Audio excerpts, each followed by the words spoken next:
So, hi everybody, and welcome to the latest episode of SEPA Paranormal Chronicles. Today, I am overexcited to be having the girls from Beyond the Haunting, and the better known from the girls from History Most Haunted, Leanne and Corine. Welcome both. Hey, thanks for having us. Yeah, this is exciting. I say, trust me, I've been told by my wife I'm not allowed to fanboy. Trust me, but this is a thing today. I don't normally do this, but with you guys, like, oh my god! Well, you've seen the show. Yeah, I have, and I don't know if you saw Corine, but I put a comment when it was announced that he was going to Ireland next year. I actually put a comment saying that if you want a translator, that was you. Yeah. Well, if you want to come, I know there's still some spots left. So yes, let's see what we can do. Well, the wife went to Japan by herself last year, so she says if you want to go to Ireland with Corine, like just let me know and I'll pay for the flight. Okay. Oh, wow. Yeah. So you might be seeing me. Sounds good. Sweet. We'll touch base. Oh, for sure, and have a couple of beers. Sounds like a plan. Absolutely. Yeah. Okay. So let's crack on. So I know it's been said by both of you in the TV shows that you started having your abilities at a very early age. So can you kind of tell me how that came about and sort of like the problems that you both went through when you started experiencing your abilities? Yeah, I can start with that one. Yeah, I'm the older sister, so Leanne's my little sister. And when I was 3, it's kind of a longer story, but when I was 3 years old, I was in a car accident with our grandmother, and it was pretty bad. And she had gotten pulled under the car outside. She'd fallen out, gotten dragged under, and we were going pretty fast down this hill, and we crashed into this ditch. And that was the first time I remember. I didn't have a seatbelt on. It was like the early 80s. I guess she cut them out or something. I don't know. And I was in the back seat, and I ended up in the front seat. And I remember looking up, like when I came to, I remember looking up, seeing my grandmother looking into the car completely. I thought she was dead. And then I was panicking. And all of a sudden I heard this man's voice. And I turned, and there was somehow this man in a plaid shirt sitting kind of next to me in the car, which didn't make sense because he wasn't really there. As a 3-year-old, I couldn't process. So I remember, long story short, when I got home from the hospital, I got home that night. I remember telling my parents, like, who's that guy in the plaid shirt? He's in our house now. Like, he's in our bedroom door. And I just kept seeing this plaid shirt guy. Back to the doctor I'd go, and then I'd see other people. And then, it was to the point where I'm like, well, he's saying, like, this person's going to pass away tomorrow. And I'd get in trouble for saying that. And then we get the call next day that someone was that they had passed away. So I have had these experiences since I was young. And it turned out that, we found out later on that it was our biological grandfather who had passed away when our dad was very young. And from that moment of 3 years old, our grandma did survive. She lived into her 90s. I didn't really drive with her again, but I had those experiences the whole time. And so by the time I was I think it was 8, 9 years old, obviously our parents were concerned. And so I remember I was tested for, schizophrenia, for brain tumors. I was tested for all these medical things just to see what was going on. And when they all came back fine, I just learned to kind of be quiet and not share everything I was experiencing, thinking like there's obviously something wrong with me if no one else can see these things. But then enter Leanne, and then all of a sudden I'm seeing her, and I'm like, wait a minute, and I'll let her tell her part. Yeah, so we shared a room as kids, and I would start seeing shadow things and lights. So we created this game called Spot the Spirit that we played I was very young, and it was a way to test. Yeah, it was a way to test ourselves and practice and work the muscle of the paranormal. But Corine from that moment on kept quiet about it because of all that testing and the trauma and everything she went through. But I was the kid where I was telling everyone, I was talking about it at school. I just shouted it from the rooftops and was so happy for anybody to engage in conversation. I was the weird kid talking about this stuff. So I didn't say I had problems, because by the time Corine paved the way, and by the time I came along, my parents were whatever, You're welcome. Yeah. So Corinne, did you kind of like coach Leanne into like recognizing all these spirits? I was at first so shocked that somebody else could see what I was seeing that I was like, okay, that's where Spot the Spirit came from. I'm like, well, where is it now? Like, what did it look like? Like, and so when she was younger, it was like a game, right? So yeah, and when she started to realize, and when she started, there was one time I remember she saw something at our uncle's house that I remember. I don't even know if you remember, you were pretty young. And I remember I saw this woman walk through the living room clear as day. And I remember it was a neighbor from down the road who had passed away. And all of a sudden, Leanne's like watching too. And I'm like, wait a minute. So it was things like that where I'm like, okay, what are you seeing? Like, where is it? And so I would test her and kind of guide her like, yeah, it's not going to hurt you, but who is it? And what are they? Can you hear it? Can you see it? Where is it? And from there, she was kind of like I don't know, it's like my rock at some point in the paranormal world. Cause it was like, okay, well, someone else does have that ability. So what is it? And that's where my curiosity really spiked. Cause it went from me going, well, am I losing it? Like, what's wrong with me? To wait a minute, someone else can experience this. And right. like Leanne, like she said, she was telling everybody. I remember in elementary school, the stories that was hilarious. Yeah. And by the time she met Kelly, it was like, well, here we go. Yeah. So it's really weird because my first experience with the paranormal, I was a paramedic in the UK and I'm working with a new colleague because my regular colleague was off sick, get called to a cardiac arrest. Oh, wow. So we're doing CPR and this guy that I've only met him that night is going, the spirit's telling me that you can stop doing CPR because he's not coming back. And I'm like, excuse me, dude, what? What? And he goes, yeah, the spirit stood behind you. That it's his time. It's not. And I'm like, okay, well, with all due respect, can you please tell him I need to do my job? And then afterwards, it's like, dude, you can't throw that on me in the middle of a cardiac arrest. Yeah, you could have told me afterwards. That's and it's like, and it's wild. like, okay, what did I just experience? And it's like, I'm quizzing this guy for the rest of the night. If there's any other spirits near me, you must let me know because, like, I've got a job to do. I've got like a legal right. And it's like, we're okay. There's none present. So the fact that you had to hide it, and the fact that this guy just like throws it straight onto me, I'm like, dude, come on. That would have been me as a paramedic. Yeah.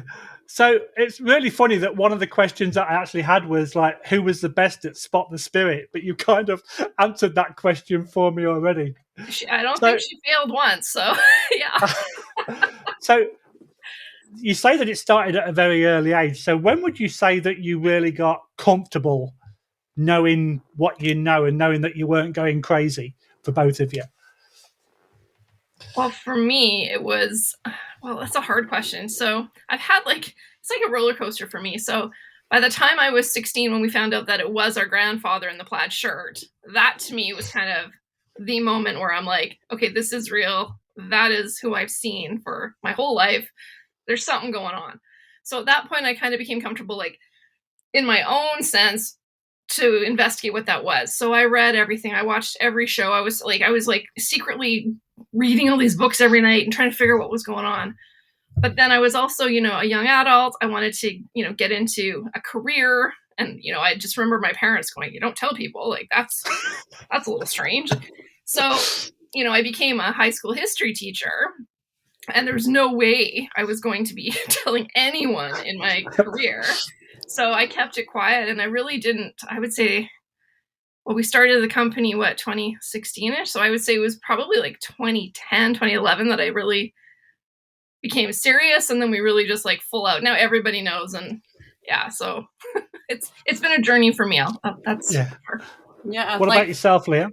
So for me, like growing up, I don't see and sense things exactly like Corine. Like I don't see people as clear and I don't have the medium ability, but I like see different things, sense different things. It's more like premonitions and knowing with me. So when like things would start to happen that I like instantly had sensed or knew about the day before, then I was like, okay, there's something to this for sure. And then it's kind of funny because like I went kind of the corporate route and I remember being in boardrooms, like corporate boardrooms, and like I would use paranormal as like my icebreaker stuff. And like you know, like just tell everybody. And I was like ridiculed, like in a funny, like, haha, Leanne, whatever kind of way. But I wasn't afraid to talk about it and like share experiences. And then people would kind of come to me off the side and, you know, share their story or whatever. And that's really interesting because we had an investigation a couple of weeks ago, and it was the first time that I'd ever worked with a medium. She actually came over from Cleveland because we're obviously in Canada. But that's one thing that I'm always intrigued about people that have abilities is I want to experience what you guys experience. So if you guys can explain to me and explain to the listeners, what happens when you see, when you feel, when you sense, when you hear, because obviously it's different for both of you. So I'll be interested to know exactly, what visions you see or what you hear and how the spirits come across to communicate with you. Yeah, for sure. And it's funny, like you said, like just even between me, Leanne, and Kelly, where we experience things so differently. And I've talked to so many psychics and mediums and psychic mediums and empaths and everything. And it seems that they're all slightly different, but it's almost like we have to fine tune our own gifts and skill sets. But for me, it's always been a couple different ways. So I guess the best way to articulate it would be if I walk into a space and and they say it's like a haunted building, I will usually be able to see them quite clearly. But I never, for whatever reason, I can never really see them from the knees down usually. So it's almost like they're kind of visually there, but see-through and transparent and kind of just hovering in the space or moving through the space slowly. To me, that's a ghost. They're there. They're still haunting the building. If a spirit who has passed and fully crossed over comes through, it's almost like I feel them behind me first. And then I've often said that it's, those old, like 1920s, like the old school movie reels, the black and white reels. It's kind of like that. And it's right here in my left peripheral vision. And it's flashing images constantly. And then I'm hearing things out of my left ear. And I'm always trying to figure out who's here with me. So it's almost like they come through on another kind of like energetic level, sharing energy, sharing images, sharing like senses and smells and whatever they can to get my attention. And then once I've dialed it in and kind of figured out who it is, then I can get a picture of who they are. And sometimes I can see them, sometimes I can feel them. So to me, that's more of someone who's fully crossed, wherever that might be. And they come back with messages to relay, as opposed to someone who's like still clearly in that space having whatever situation they're in. So that's kind of for me. Okay, Leanne? Yeah, and like in that situation, when we walk into a room, it's very funny also how we kind of amplify each other's abilities or complement them. So like I'll walk into a room and I won't see like a person's face or whatever. I'll see like a shadow and I'll be drawn to a space. And I can't really explain it. Like energetically, I feel like I have to go to that corner or I have to go to that part. Like that's where they are.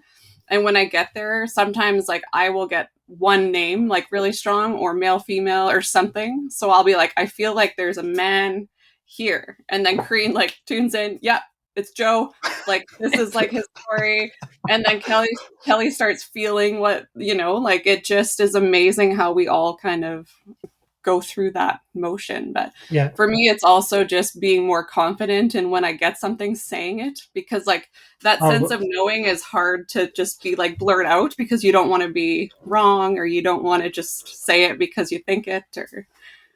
But surely with all three of you being together and all three you've got your separate abilities, for you to blurt it out shouldn't be so much of a discomfort for you now because you know that the other girls are experiencing similar kind of things.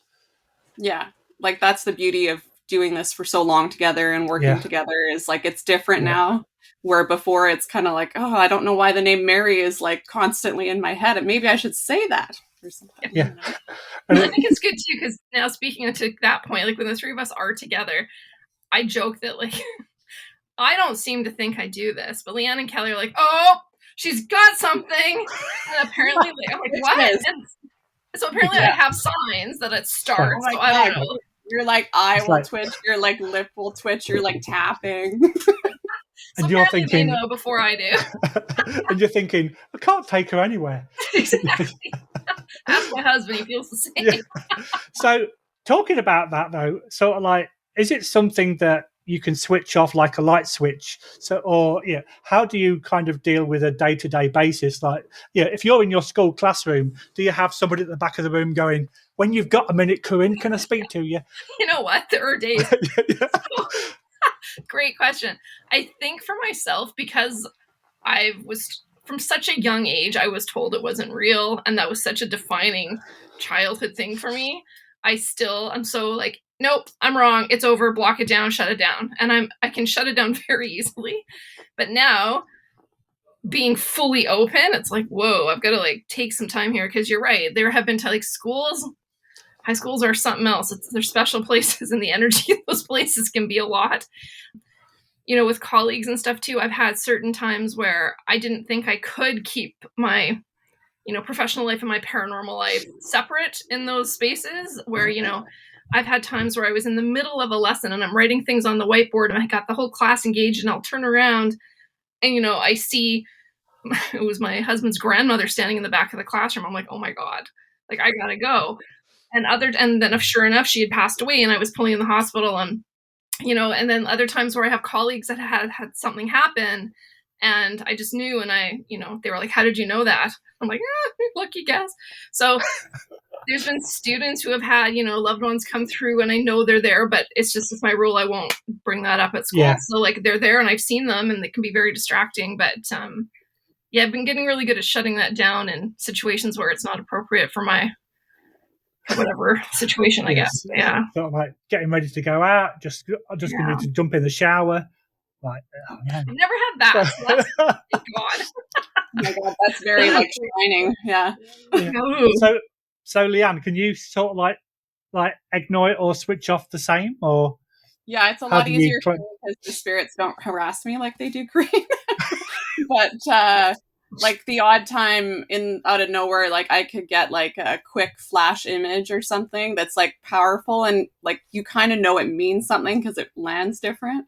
So like I'll have to tell my husband, or I'll tell someone like, I think this is gonna happen, just so you know, or whatever. But yeah, it's a little different. So for both of you, if you feel like one of the presence is going to speak to you and you feel it's something important, do you kind of tell your nearest and dearest, I'm going to need 5 minutes, I need to deal with this, or do you wait until it's a more appropriate time? I think it depends on the situation. I know that I've been out with friends and I'm like, I'm sorry, we're in the middle of a party, but there's that guy over there, I gotta go talk to him. Like, if you ask some of my friends, they're like, really, at my birthday party? I'm like, I'm sorry, but like the person's wife had passed away. I went over, she was really annoying me and I just couldn't let it go until I told the message. So sorry. And then they're like, oh, okay. But yeah, it just depends. Yeah, just this once. Yeah, exactly. So obviously you joined forces with Kelly, that unfortunately can't be here today. And I really was tempted to get a cardboard cutout of Kelly so that she could join us. That's amazing. That would have been like, the wife went, did you get your cutout? And I went, no, I forgot to get it. But sort of like, so when you three kind of came together and Beyond the Haunting was created, how did that kind of happen? Because for SEPA, me and my two colleagues, we went to apply a public investigation, not knowing each other. We met for that particular evening. They'd got a couple of toys that they were playing with. I went, I need to speak to you guys, because I was with a group that wasn't very active. And then 2 weeks later, met in a bar with a notebook, a couple of beers, and SEPA was created. So how was Beyond the Haunting created for you guys?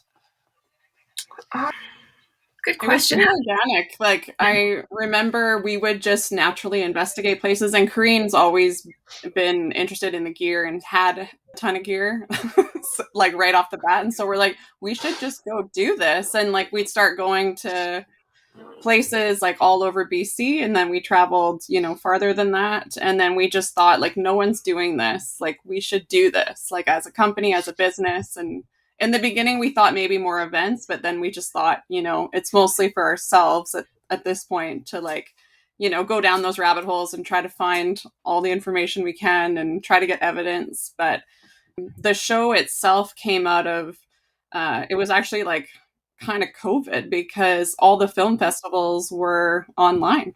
And we had been working with the BC like Tourism Association on like the haunted gold rush idea, because we thought, we want to feature the BC gold rush. We all live along it at some point, like it's a part of BC's history, like let's do this. And yeah, like it just kind of, it landed perfectly. Like we pitched it during the Banff Film Festival, and T&E loved it, so we just kind of went from there. That's cool. So like, yeah, that's kind of our dream over here, but we know that there's been so much of the market being flooded with so many different shows that I think we need to be a little bit more established, because we've only been together like a year. So, but like, the way that you guys kind of had your pilot, and then you had sort of like your next one, and then you got History Most Haunted. So how did it come from pitching your pilot episode to then get 6 episodes of History Most Haunted? It was really fast. I think like we I know that like Leanne said, we started it all, and we were doing it kind of for our own curiosity, really. And then we realized, like, when we got, like she said, the tourism stuff and the Gold Rush, Haunted Gold Rush came out as a documentary. I don't think people had seen an all-female team on TV. I think we wrapped the Gold Rush pretty quickly, and then like within a couple months, even weeks, we were told that we had an opportunity for the series, and it was just kind of like, wow, okay, here we go. So yeah, it happened very quickly. I don't really remember all the details, but it was a quick turnaround before they greenlit the series for sure. So did you guys have any voting options of what places to visit? Did you have any choice in that, or was these locations picked for you? We gave a list of our like bucket list locations, and then like threw one out like, hey, let's try. And then I think they picked the final locations and then told us we were going to like Montreal. We're going to San Antonio. We're going here. We're like, cool. I was going to say bucket list, and yeah, let's say Montreal winter, Belle Island in the winter. It's sort of like, not on my bucket list. Oh my god, Belle Island was so cold. I know we talked about that a lot, but I rewatched it recently and I was laughing so hard because like we look so cold. Oh, absolutely. So, yeah. So if you had to pick a favorite location of the 6 episodes, which one would you say is your favorite? And obviously it's not Belle Island because it was too cold. Well, ironically, it actually is one of my favorites, though, because like it changes by the day. Every time I rethink about one, I'm like, oh, that was cool too, or oh, we just watched this one again. I would say, honestly, Belle Island and Charleston, South Carolina were 2 big ones for me. Belle Island because it was just so powerful in that underground mine, like that was a submarine mine or whatever they call it, the iron ore mine under the ocean. That was like, I've only been overwhelmed like that maybe twice, maybe 3 times like that I can remember. And it was like, I just felt like I should not be down there. It's like, get out of here. You're not welcome here. Leave. And I was like, why is that? Like, what the heck?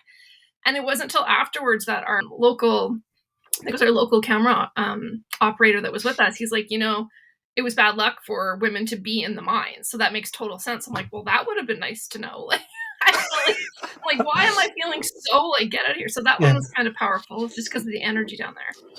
And then Charleston, I was getting dreams. I was getting like this image in my head. I was getting all these things for weeks before, which was kind of a new thing for me. Like sometimes you get things, but like you figure it out earlier.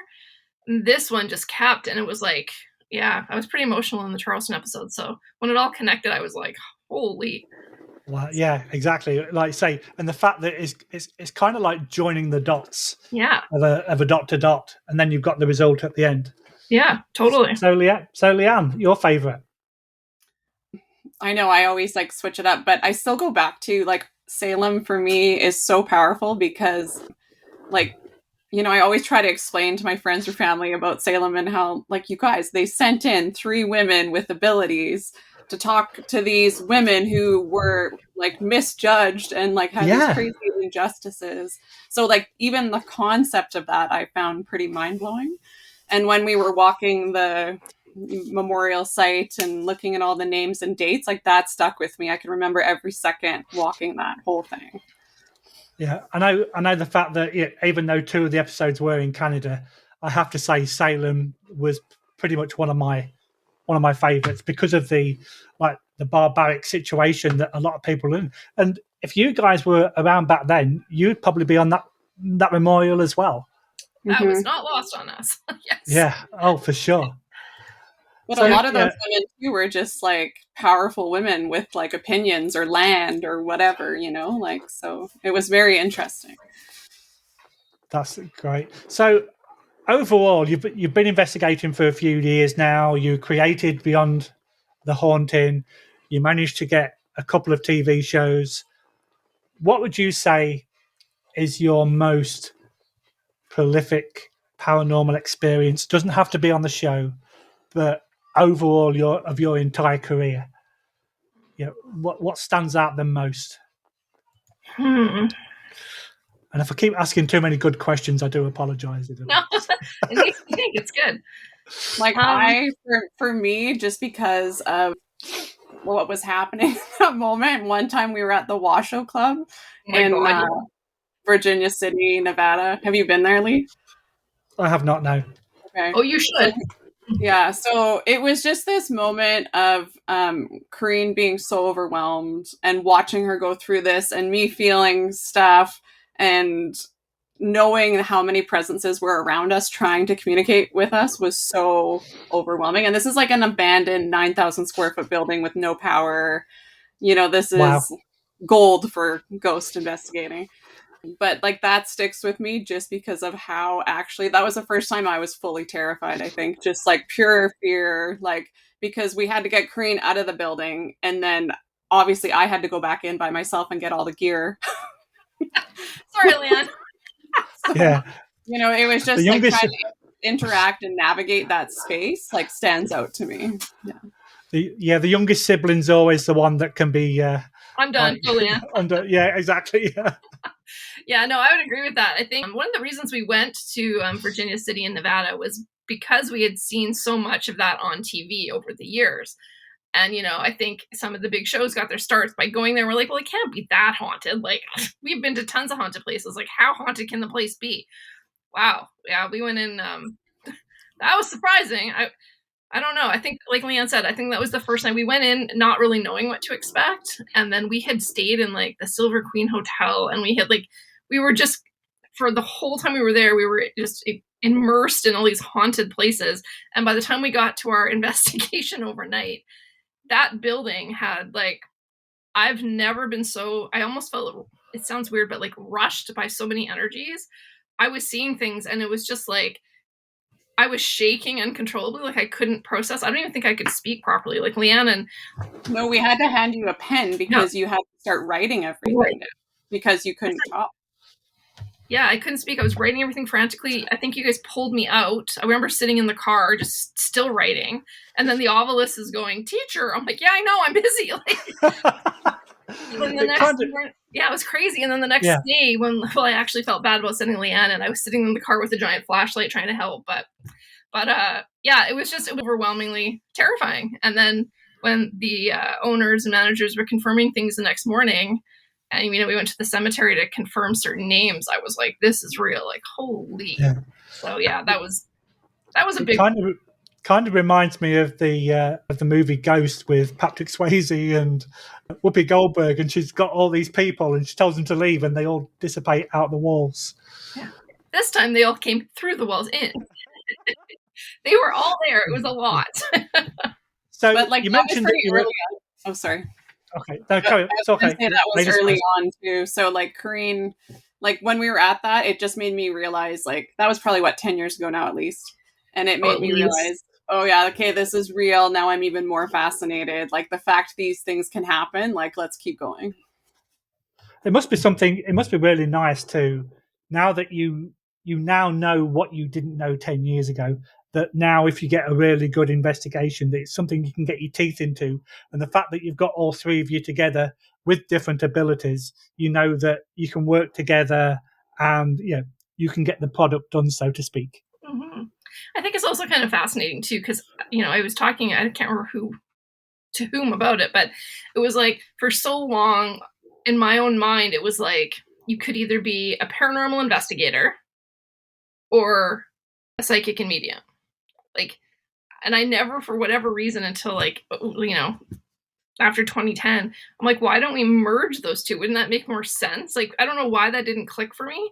And so going in now, the reason, like Leanne mentioned, I had all this gear before we even started the company was because it was almost, I'm like, if this equipment is, paranormal tools are supposed to actually do what they do, then maybe it can help prove to me that what I'm seeing is actually there. And so, you know, I'd buy the SLS camera, I'd get the Ovilus, I'd get every single piece of equipment, like the EVP recorder, everything. And when I had it all and it was validating what we had, it was like, wow, like that's something. And so when we started going to like Virginia City and all these places, it was almost, again, it's that validation for us. And when we talk to clients or we go into places and, you know, we connect with whoever's had the experience and they're like blown away by what we've captured because it connects. That's, I think, the most real for me, because it's, again, validating everything we've experienced and connecting, like you said, those dots of the puzzle to show kind of the bigger piece, right? So, yeah, I think we've come a long way over the last 10, 15 years. And, yeah, it's fun when the three of us are together, that's for sure. So do you find that if for whatever reason only two of you can go to an investigation, do you find that the scenario is different rather than when all three of you are together as a team? Oh, yeah. Yeah, I say so. And just the way, like, unfortunately right now we're geographically spread out where we live a little bit. So it's, you know, it's getting a bit harder. So, but when we have traditionally, yeah, like I'd say it's a bit different. Like you're kind of missing one element of it too. Yeah, sure. Because like with regard to us, there's three of us and we're all guys. We've only got one Canadian. The other guy's got a Brazilian background, and I'm obviously from England.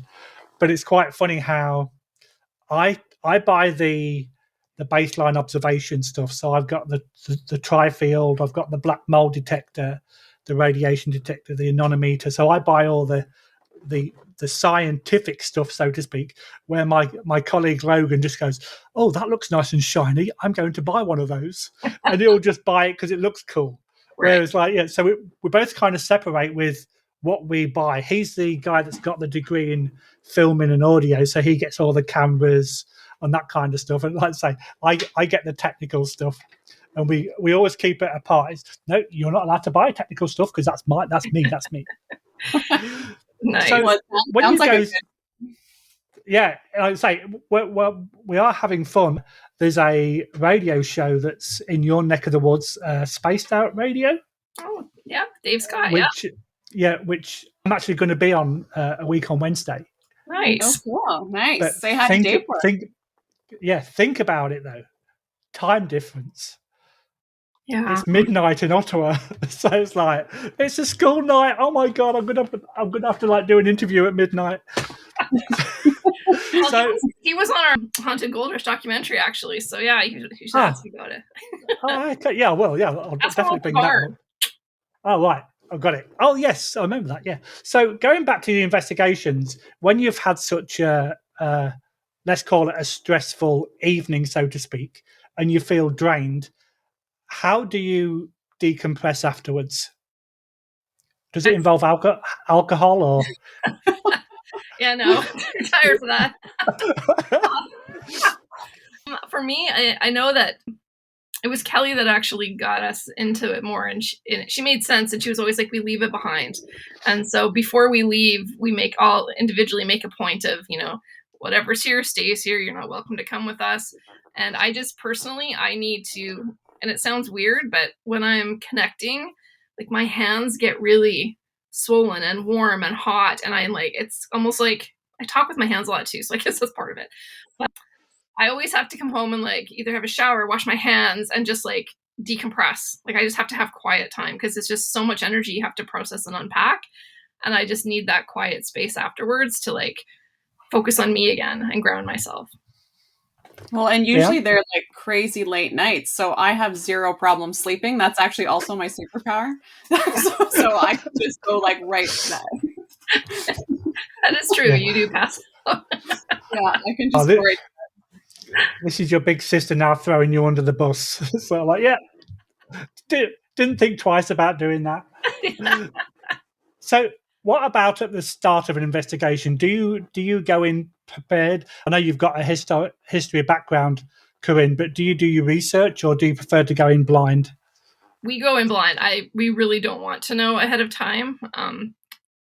I know, like, and that's the thing. I have a history degree. I teach history, but in high school, you're teaching, like, you know, the Renaissance, the medieval times, way back in the day. So, like, it's not so much places that we're going to, especially here in Canada right now.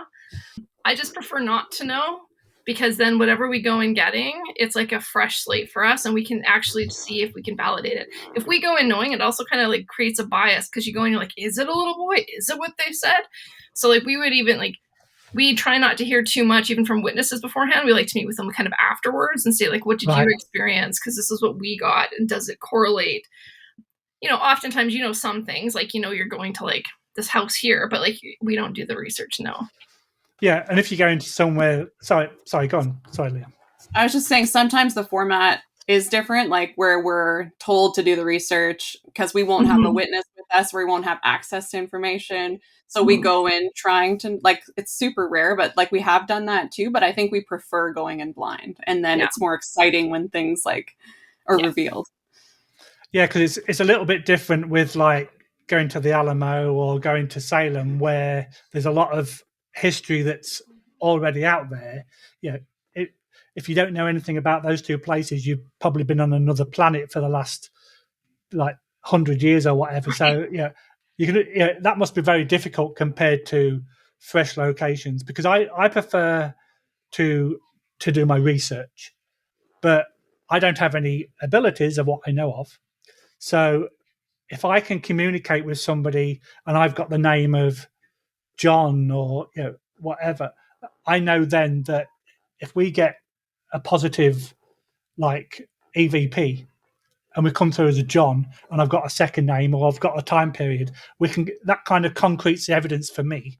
So that's the way that I actually go about doing it. But that's but I know that everybody's completely different. Mm-hmm. Well, I know even when we were filming History's Most Haunted, I remember in I think it was New Orleans, we were in that bed and breakfast, the most haunted B&B in America, and we didn't want to know anything going in. And so we talked to the owner briefly at the beginning, but then, I remember walking in and automatically I'm like, well, here I go. I have a reading. Apparently I was doing what I do, biting and tapping, and here we go. So I did my reading, but then as soon as that ended, it was like, okay, there's something else in the house. And I remember, I think it was you, Leanne. We didn't know anything about it. And you finally, there was on the landing, you were asking, you set up a REM pod, you had the obelisk, and you were asking if anyone was there. And on command, it said, was it John? I think it was. And then the REM pod was going off. And they were like, can you do that? Like, if that is you, John, can you step and turn that on again? And on command, it was happening. And we were hearing footsteps. And we're like, well, who is this John guy? So it wasn't until we debriefed with the owner later that she's like, oh, well, that was the oldest son of the original family that died in the room that you guys were standing in on the second floor where it happened. We're like, what? Like, yeah, so those are the cool moments. Yeah. Yeah. So those kind of moments, it's like, yeah, we don't want to know if we don't have to. Yeah. Yeah. Cause like if we get new people coming with us, I always kind of tell them that if you're going to use the obelisk or if you're going to use any other spirit box, whatever, the words that come out have to relate to the investigation that you're on. You just can't come out with random words and go, oh, I just got beefcake, and it's completely irrelevant to the investigation. Exactly. Yeah. So before we go into what's happening in the next couple of years, because you've got some exciting stuff coming along, I've got one kind of final question for you. So knowing that all three of you have got exceptional talents, and I'm extremely jealous, so let's not go there. What would you say is the biggest thing that you've learned from that and from each other? God, say it, Corinne. That's a really good question. It is, though. I like, for me, over the last 10 whatever plus years, like, it's just been trusting myself and like just leaning into knowing that this is like whatever I'm sensing, feeling, it's legit and it's happening to me. And then having the validation from the team is pretty powerful. Like, that's like just having that loop, like it's like instant feedback, so like that's something for me, I guess I would say. Yeah, and to piggyback kind of on that too, I think for the first time ever, I know we talk about being our own authentic selves, and I think this is the first time that I do feel like I can be, especially having Leanne and Kelly when we're investigating. I've learned so much from both of them while we're there, because and when I'm getting something, I was always so used to internalizing and processing it myself and not sharing. And now they're like, hello, what's happening? Tell us what oh, right. So now I'm like, yeah, they're like, oh, yeah. So now I'm like, right, I can tell you. So like, it's been a process for sure over the last 15 years of, now I can trust them, and, I share more, and I trust in it, and I can be my true authentic. And that's it. Because there's three of you, you've got your own abilities, but you're a solid core, and each one can trust the other. And I think that's one of the most important things, that teamwork at the end of the day. You're working together. You're not working independently from each other. Yeah, and if someone's like, we've all said in any investigation, and there's been some times where we've questioned whether we should pull something, but if one of us is having an experience that we don't think is safe, or it's going too far, or we're pushing it a little too much, where we're not sure what could happen next, it's unanimous. If one person wants out, we're out. Like, it's just no questions asked. We just know. And I think that's also a huge relief, knowing that they have your back in any situation. So apart from when you leave a building and you send your little sister in to get the equipment. That one time. Or apart when you're in like a submarine mine and you say, you should stay here. Yeah. Oh, yeah. And then you leave me alone down under the mine while you guys go get gear. Yeah. So you've got trust with a certain amount of throwing each other under the bus. Right. That's sisterly love. Yeah. Okay. So we've got some exciting things happening in the next couple of years. Corine, you just started your personal readings. How's that going? It's going pretty good. It's not so much readings right now. We're just doing spiritual chats to kind of, people have a lot of, they have a lot of things they just want to talk about. So that's been great. And we are also announcing, like you said, we're doing the Secret Ireland tours in May 2026. So there's 25 spots available, and I've hand selected with May, the owner. We've picked some cool itinerary spots where we think I'll be able to elaborate on more later, but it'll be super fun to travel with people who want to go and explore all these cool places. So we've got that coming up, and then we also have another special. I'll turn it over to Leanne for that one. Yeah, so we're actually pretty quick here. We're heading to Ireland to film a Halloween special that will be released this year on T&E. So we're working with Small Army Entertainment on that. So we're all just packing our bags here and getting ready to go. And then we're also heading to Thunder Bay Paracon this October. So that's the Canadian Paracon. So we'll be speaking there and doing some stuff. And I think we're just filling up our calendar this year with some paranormal events. Well, we have Comic Cons over here in Montreal, Ottawa, and Winnipeg, and I'm going to do some elbowing of the powers that be to see if we can bring you over. Amazing. Can't guarantee anything, but I'm going to twist a few arms and to see. Number one, it'll be different for you guys because we've actually got a table there. So if we could get you at the same location where we are, you've got two different aspects. So I'm not going to promise anything, but I'm going to start twisting through a few arms to see if we can actually bring you to Ontario and to come and join us at a Comic-Con convention. That'd be super fun. Could that be cool? Thanks, Lee. That sounds fun. We can share more of our Montreal stories while we're back there with you. Yeah, Montreal was wild. Yeah. So Leanne, when you get a quiet moment, can you tell Corine not to do an Irish accent because it's not very good? Yeah, I know. Okay, I don't need a quiet moment for that. I'll just post it on social media. Yeah. Okay, I double dare you. Okay, well, unfortunately, I could talk to you guys all night, but our time has come to an end. So I thank you both for taking the time on a Sunday afternoon. And it's been an absolute pleasure. And I hope to see you in Ireland next year. That would be amazing. Can't wait. I'll just nudge the wife again. She's nodding. Oh, I've got the thumbs up. So yeah. Okay. So you can Leanne, are you coming to Ireland next year or just Corine? Right now, it's just Corine. Yeah. Sorry. Come on. We've got to get this. Okay, ladies, it's been an absolute. What can happen? Yeah. Yeah, still time, right? Exactly. You can book one of the available seats. Oh, we'll talk. Okay. Yeah. Okay. It's been an absolute pleasure, and I hope to talk to you guys very soon. Thanks very much. Thank you. Take care. Thanks, Bye-bye. Bye.